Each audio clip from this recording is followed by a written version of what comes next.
Welcome to this week's most popular horror stories. Are you ready to send chills down your spine?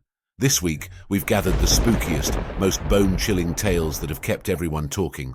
From haunted houses and ghostly encounters to terrifying urban legends, these stories are guaranteed to make you leave the lights on tonight. Why should you stick around? Because these aren't just your everyday scary stories.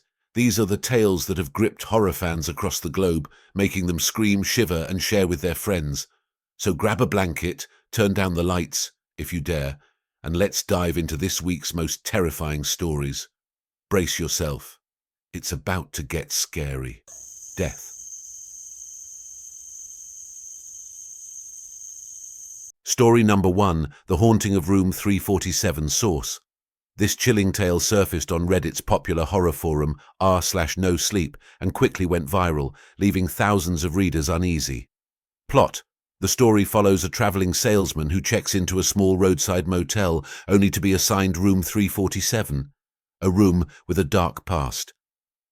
Guests have reported strange phenomena, whispers from the closet, the TV turning on by itself, and the feeling of someone watching them in the mirror.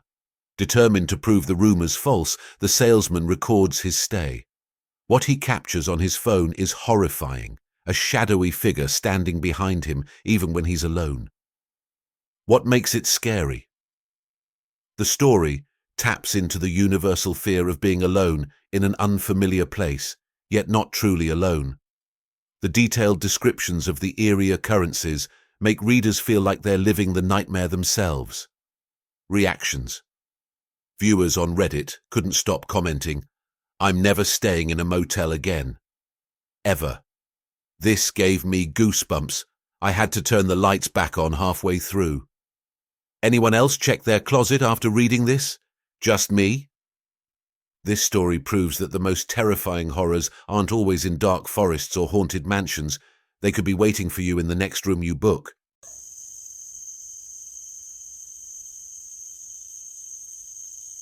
More terrifying tales await. If you thought room 347 was unnerving, wait until you hear this next story. Brace yourself, it's darker, stranger, and even harder to shake off. Story number 2, The Whispering Woods Origin. This eerie legend was shared on a local paranormal forum and quickly gained traction on TikTok, where users shared their own spine-chilling encounters near the same forest. Plot. The story follows a group of friends who decide to camp near a remote wooded area known for its mysterious disappearances. Local warnings claim that if you hear whispering in the woods, you must never respond. At first, the friends laugh off the superstition, but as the night deepens, they hear faint whispers calling their names.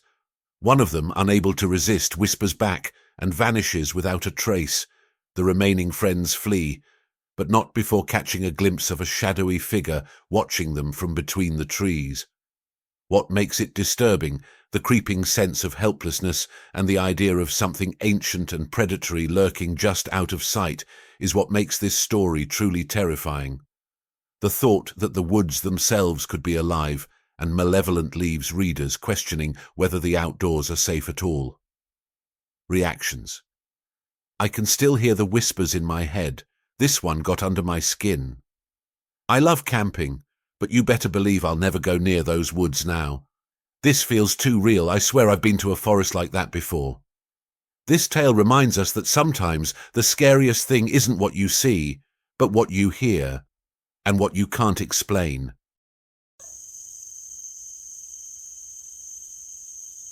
Story number 3, The Haunting of Blackwood Manor. When the Parker family first laid eyes on Blackwood Manor, it felt like destiny. Nestled on a hill overlooking a dense forest, the 19th century estate seemed like a dream come true. Its intricate stone facade, sprawling grounds, and ivy-draped walls painted a picture of timeless beauty. To the Parkers, Daniel, his wife Sarah, and their 10-year-old daughter Emma, it was a fresh start, an escape from the noisy city to a life of peace and quiet. But Blackwood Manor was hiding secrets. The first night was uneventful. They unpacked boxes, shared takeout in the dining room, and marveled at the echo of their laughter in the cavernous halls. Emma claimed the attic as her own secret hideout, enchanted by the dusty old furniture and forgotten trinkets left behind by the previous owners. Sarah found a tattered journal on one of the shelves and promised herself she'd read it later, but for now they were happy. That happiness wouldn't last long. The uneasy start. On their second night, Sarah woke to a faint tapping sound. At first, she thought it was the branches of a nearby tree brushing against the window, but when she looked outside, the trees were still. The tapping grew louder and more deliberate, as though someone, or something, was knocking to get in. It was coming from the walls. Probably just the pipes, Daniel muttered sleepily when she shook him awake. But Sarah couldn't sleep. The sound continued, now accompanied by the faintest whisper, a voice too soft to understand, yet sharp enough to send chills down her spine. She stayed awake until dawn, convincing herself it was all in her head. The next morning, Emma excitedly told them about the friend she met in the attic. "She's really nice," Emma said, her small hands tugging at the hem of her sweater. "She said her name is Clara, and she used to live here." Daniel chuckled. "Sounds like you've got an imaginary friend, kiddo." But Sarah wasn't laughing. "What did Clara look like?" she asked cautiously. Emma tilted her head, thinking. "She's kind of hard to see. She's like a shadow, but she smiles at me." Sarah's blood ran cold. "Emma, I don't want you playing in the attic anymore, okay?" Emma pouted, but she agreed. The escalation. That night the house came alive. Sarah was cleaning up the kitchen when the lights flickered. She froze, gripping the edge of the counter as the temperature in the room plummeted. The overhead chandelier swayed slightly, though there was no breeze. Then just as suddenly the warmth returned and the lights stabilized. Upstairs, Emma screamed. Sarah and Daniel raced to her room, finding her huddled under the blankets, trembling. "She was here," Emma sobbed. "Clara was in my room. She was angry because I didn't come to the attic." Daniel searched the room, finding nothing but Emma's discarded toys. He hugged her tightly. "It's just a bad dream, sweetie. There's no one here." But Sarah wasn't convinced. In the days that followed, the activity intensified. Footsteps echoed in empty hallways, doors slammed shut on their own. The family dog, Max, refused to go near the basement, growling at the door as if something waited on the other side. Emma's behavior grew more erratic. She would talk to empty corners, insist she wasn't alone, and complain of icy hands touching her shoulders. Then came the writing. One morning, Sarah found words scrawled across the fogged-up bathroom mirror. "Get out." She scrubbed the glass furiously, her hands trembling. But later that evening, when Daniel was working late, she heard Emma giggling in her room. "Who are you talking to, sweetie?" Sarah called as she climbed the stairs. "Clara," Emma replied. Sarah's heart sank. When she entered the room, she found Emma sitting cross-legged on the floor, her face pale and her eyes glassy. "Clara says you should leave us alone," Emma said in a monotone voice, staring straight at her mother. "She says this is her house and we don't belong here." The history of Blackwood Manor. Terrified, Sarah decided to dig into the history of Blackwood Manor. She visited the local library and discovered a chilling tale buried in dusty records. The house had belonged to the Blackwood family in the late 1800s, a wealthy but reclusive couple with a young daughter named Clara. According to town legend, Clara had fallen to her death from the attic window while playing. The tragedy devastated the family, but rumors swirled that her death wasn't an accident. Some whispered that Clara's parents had been cruel, locking her away in the attic when she misbehaved. Others claimed the girl had thrown herself from the window to escape her parents' wrath. What struck Sarah the most was a photograph of the Blackwood family. In it, Clara stood by her parents, her face partially obscured by shadow. Her eyes seemed hollow, empty, almost as though she was staring directly at Sarah through the photograph. The final night. That night, Sarah begged Daniel to leave the house, but he refused. "It's just old house noises," he insisted. "You're letting this get to your head."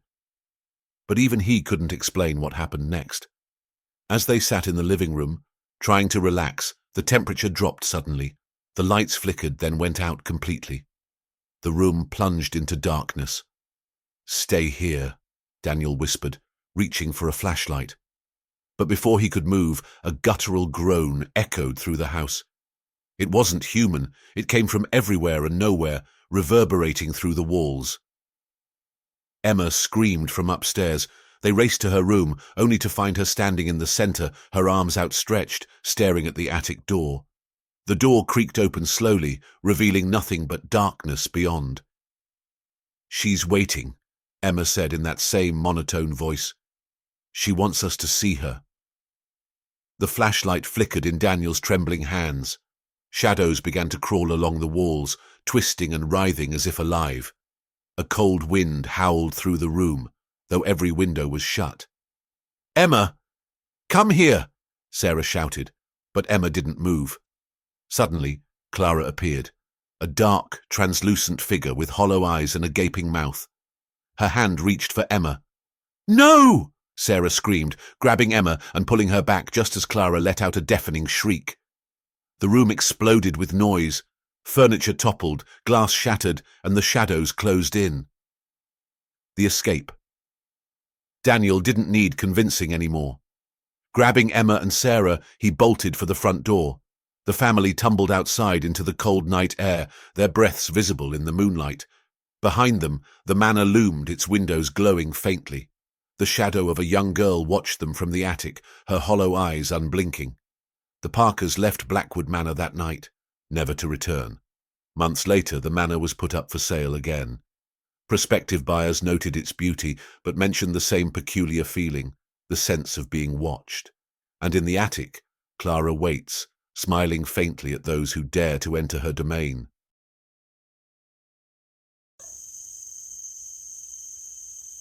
The creepy conclusion, the night shift. For the final story of this week's terrifying compilation, we dive into a tale that makes you question the safety of quiet, late-night jobs. Story number 4, the night shift origin. This unsettling story was posted on a personal blog by a former overnight diner employee and has since gone viral for its haunting realism. Plot. The story centers on a young server named Lisa, who worked the night shift at a 24-hour diner on the edge of a small town. The diner was usually quiet in the early hours, with only a handful of truckers or late-night wanderers stopping in. But one night, something changed. Around 3 a.m., a man walked in and sat at the farthest booth, his face obscured by a wide-brimmed hat. Lisa greeted him, but he didn't respond. He simply stared at the menu, motionless. After a few minutes, she approached again, asking if he was ready to order. Without looking up, he said in a low, raspy voice, "I'm just waiting." "For what?" she asked, but he didn't answer. Things got stranger. The other customers in the diner began leaving, one by one, as if drawn out by some unseen force. Soon, Lisa was alone with the mysterious man. She noticed the air had grown colder and the clock on the wall seemed frozen at 3:15 a.m. Then the man finally spoke again. "You should leave before they come." Terrified, Lisa backed away, but the man stood up, revealing a pale, unnaturally elongated face. His eyes glowed faintly in the dim light. Before Lisa could scream, the lights flickered, and she saw shadowy figures gathering outside the diner, their shapes pressed against the glass. The man turned to her one last time and said, "Don't open the door." Then, in the blink of an eye, he was gone. Lisa never saw him again, but she quit the diner the next day. To this day, she swears that something evil lurks in the diner late at night and that the man wasn't warning her for no reason. What makes it unique? This story stands out because of its suffocating tension. The idea of being trapped in an ordinary familiar place while something sinister unfolds around you is universally unsettling. It also leaves viewers questioning who or what was the man, and what were the figures waiting for. Final thoughts. This week's stories, The Haunting of Room 347, The Haunting of Blackwood Manor, The Whispering Woods, and The Night Shift, prove that horror comes in many forms. Whether it's an ancient spirit haunting a family home, a cursed forest that preys on the curious, or an unexplainable encounter in a quiet diner. These tales tap into our deepest fears. Now it's your turn. Have you ever had a chilling experience that left you questioning reality? Share your own spooky encounters in the comments below. We'd love to feature them in a future episode. If you enjoyed these terrifying tales, don't forget to like, subscribe, and hit the notification bell so you never miss a chance to get spooked. Until next time, sleep with the lights on, if you can, wax candle. What's your favorite horror story? Now it's your turn to join the fright. Share your favorite horror stories or your reactions to this week's tales in the comments below. Did you feel a chill during the night shift? Did the haunting of Blackwood Manor make you rethink old houses? We want to hear it all, your scariest thoughts, theories, or even your own paranormal experiences. And if you're brave enough, don't forget to like this video, subscribe, and hit that notification bell so you never miss another week of terrifying tales. As we close this week's compilation, let's leave you with a haunting thought. The scariest monsters are the ones we invite into our minds. Thanks for watching, and remember, darkness hides more than just shadows. Until next time, sleep tight. Wax candle skull.